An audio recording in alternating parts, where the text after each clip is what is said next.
प्रिय विद्यार्थियों, DSS online कक्षा में आपका स्वागत है।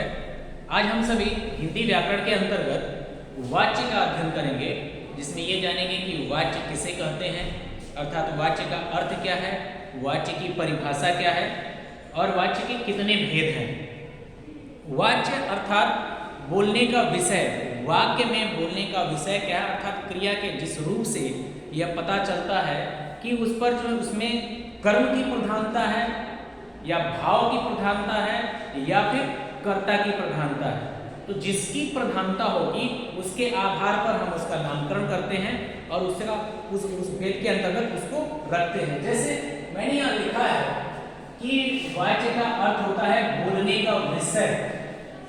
किसी भी वाक्य में जो बातें कही जा रही हैं उसका क्रिया के किस रूप से प्रभाव पड़ रहा है, या हम यूं कर लें, आसान शब्दों में आप समझिए कि किसी भी वाक्य में जो है प्रधानता किसकी है।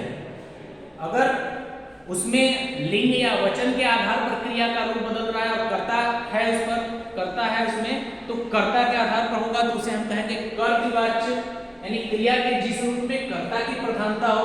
यहाँ पे लिखा है क्रिया के जिस रूप में कर्ता की प्रधानता हो तो उसे हम क्या कहेंगे, कर्तृवाच्य कहेंगे। या फिर अगर क्रिया के जिस रूप से यह पता चलता है कि उसमें कर्म की प्रधानता है तो उसे हम कर्मवाच्य कहेंगे। या तीसरा स्थिति या तीसरी कंडीशन ये हो सकती है कि क्रिया के जिस रूप से यह ज्ञात होता है कि उस पर न तो कर्म का प्रभाव है और न ही कर्ता का प्रभाव है। अगर भाव की प्रधानता है तो उसे हम कहेंगे कि भाववाच्य है। ठीक है, तो देखिए यहाँ पे मैंने लिखा है उदाहरण कि नवीन गाना गाता है। ठीक है, यहाँ पे लिखा है नवीन गाना गाता है। इसमें नवीन क्या है, ये कर्ता है। नवीन गाना गाने वाला है, कर्ता है, और गाता है ये क्या है, क्रिया है, क्रिया। ठीक, और गाना क्या है, कर्म है। ठीक है, तो अब देखिए इसमें क्या है कि नवीन गाना गाता है। अब ये गाना गाने की जो क्रिया हो रही है किसके द्वारा हो रही है, इसमें नवीन के द्वारा हो रही है, यानी नवीन गाना गाता है, यानी इसका प्रभाव इस पर हो रहा है। और नवीन क्या है, पुल्लिंग है, पुल्लिंग है, नवीन लड़के का नाम है। तो यहाँ पे जो क्रिया है वो देखिए पुल्लिंग में है, और एक वचन में है तो एक वचन में है। उदाहरण के लिए हम यहाँ पे लिखें कि राधा गाना गाती है। अब देखिए यहाँ पर ये भी क्या हो जाएगा, आपका कर्तृवाच्य होगा, क्योंकि इसमें राधा क्या है, कर्ता है, और ये स्त्रीलिंग है। यहाँ पे देखिए क्रिया जो है ती आ गया, यहाँ देखिए ता है। इसके आधार पर ये परिवर्तन हुआ है, अर्थात लिंग और वचन किसके आधार पर परिवर्तित हुआ है, क्रिया के लिंग और वचन में परिवर्तन किसके आधार पर हुआ है, कर्ता के आधार पर। तो ये क्या हो जाएगा, कर्तृवाच्य होगा। इसमें देखिए राधा गाना गाती है, ये राधा क्या है, इसमें कर्ता, और ये राधा क्या है, स्त्रीलिंग है, स्त्रीलिंग और एक वचन यहाँ पर दिया हुआ है। इसके अनुसार में क्रिया पर यहाँ क्या है, स्त्रीलिंग में गाती, ई लगा हुआ है, ये क्या है, स्त्रीलिंग सूचक है और एक वचन में है।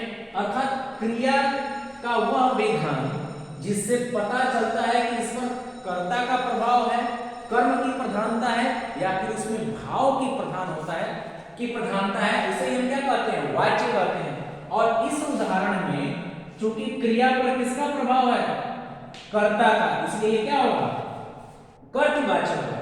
जैसे मैंने यहाँ पे लिखा हुआ है कर्तृवाच्य में कि क्रिया के जिस रूप में कर्ता की प्रधानता हो उसे हम क्या कहेंगे, कर्तृवाच्य कहेंगे। ठीक है, जैसे देखिए यहाँ पे रोहित क्रिकेट खेलता है। रोहित इसमें क्या है, कर्ता हो गया। ठीक, खेलता है ये क्रिया, और क्रिकेट क्या हो गया, कर्म। अब रोहित क्रिकेट खेलता है। अब इसमें देखिए जो खेलने की बात हो रही है, यानी इसका प्रभाव इस पर पड़ रहा है। अगर ये पुल्लिंग है और एक वचन में है तो पुल्लिंग और एक वचन में अगर हम कहते हैं यहाँ पे गीता क्रिकेट खेलती है, क्रिया में परिवर्तन होता, हम ये नहीं कहते गीता क्रिकेट खेलता है। गीता जो कि स्त्रीलिंग है तो क्रिया में भी परिवर्तन होगा, यानी क्रिया के लिंग और वचन जो है, क्रिया का लिंग वचन जो है कर्ता के लिंग और वचन पर आधारित है, आश्रित है या उससे निर्धारित हो रहा है, इसलिए हम कहेंगे ये कर्तृवाच्य है। कर्ता की प्रधानता तो कर्तृवाच्य, ठीक है। अगर यही हम कहें कि क्रिया के जिस रूप से, ठीक है, कर्म की प्रधानता का बोध होता है, कर्म के आधार पर जो है क्रिया का लिंग और वचन निर्धारित होता है, तो हम उसे क्या कहेंगे? कर्मवाच्य कहेंगे। उसे क्या कहेंगे? कर्मवाच्य। यानी कर्म की प्रधानता होती है, क्रिया के जिस रूप में कर्म की प्रधानता हो, यानी जिस वाक्य में कर्म की प्रधानता स्पष्ट होती है, तो उसमें हम क्या कहते हैं? उसे हम कहेंगे कि यहां कर्मवाच्य है। जैसे रोहित के द्वारा, अब देखिए इसमें एक विभक्ति चिन्ह है या परसर्ग जो यूज किया जाता है, उपयोग किया जाता है, वो है से या के द्वारा, के द्वारा।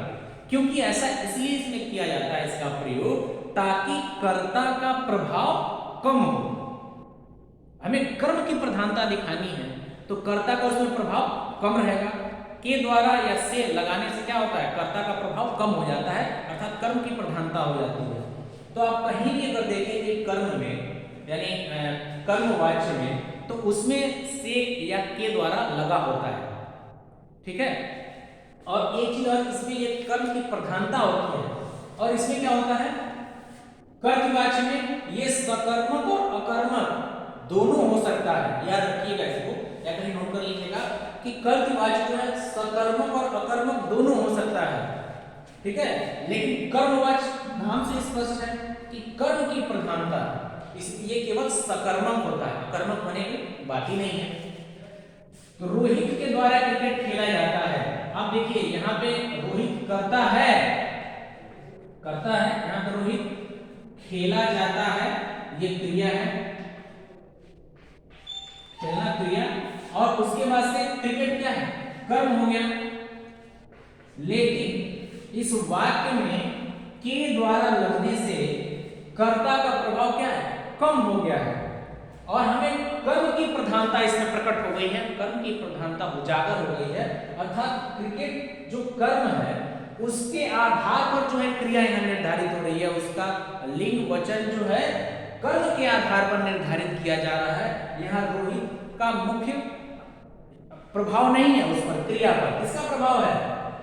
कर्म का। कर्म यहाँ पे क्या है? क्रिकेट।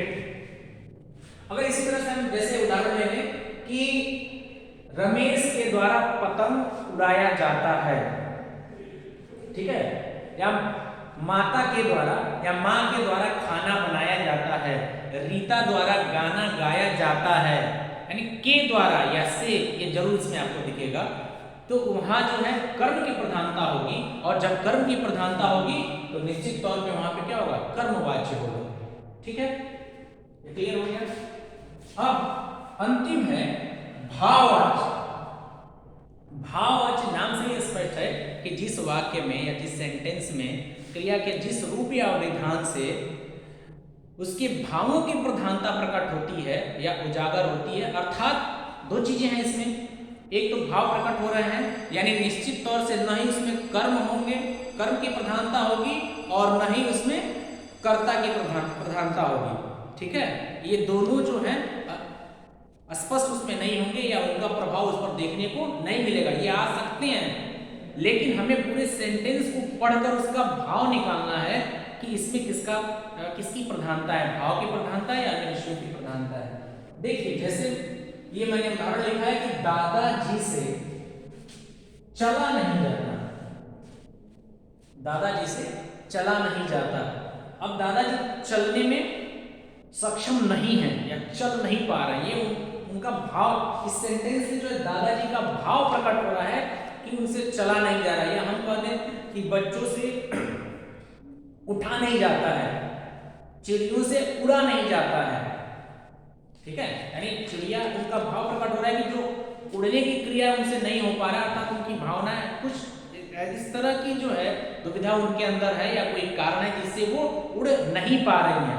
आप जो भी कहें दादाजी के पैर में जो दर्द है उसके कारण वो चल नहीं पा रहे हैं या जो भी कारण रहा हो, लेकिन यहाँ उनका भाव स्पष्ट हो रहा है, माता जी से खाना बनाया नहीं जाता, ठीक है, रमेश से पढ़ा नहीं जाता। तो हम क्या देख रहे हैं, दो चीजें देख रहे हैं कि इसमें एक तो ये नकारात्मक वाक्य यानी अधिकांश आप भाववाचक में अगर कोई सेंटेंस आता है तो वो अधिकांशतः क्या होगा, नकारात्मक होगा, निगेटिव सेंस उसमें से अधिकांशतः आते हैं। हालांकि कई जगह ये आपको देखने को भी नहीं मिलेगा। जैसे मान लीजिए हमें पढ़ना चाहिए, अब हमें पढ़ना चाहिए, अब इसमें क्या है, इसमें भी भाववाच्य है, नकारात्मक नहीं है, लेकिन अगर हमें लिखे कि हमें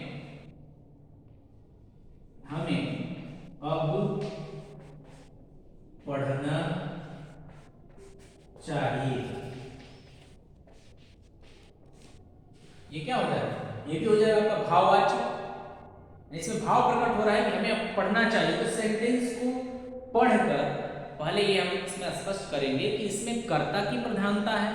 यदि कर्ता की प्रधानता स्पष्ट हो रही, जैसे कि यहाँ पे राधा गाना गाती है या फिर नवीन गाना गाता है, विमल पतंग उड़ाता है, अगर ये सब वाक्य हैं तो वो कर्ता प्रधान होंगे, यानी कर्ता के अनुरूप जो है क्रिया का रूप वहां पे बदलता है, वचन या लिंग उस पर प्रभावित होता है, तो हम कहेंगे कर्तृवाच्य। और यदि उसमें कर्म की प्रधानता देखने को मिलती है और अधिकांश इस वाक्यों में आपको से या के द्वारा मिलेगा, तो ये हो जाएगा कर्मवाच्य। और जिस सेंटेंस में क्रिया के जिस रूप से उसके भावों को प्रकट होता है, भाव की प्रधानता होती है, तो वहां हो जाएगा भाववाच्य। ठीक है, तो ये हो गया आपका वाच्य।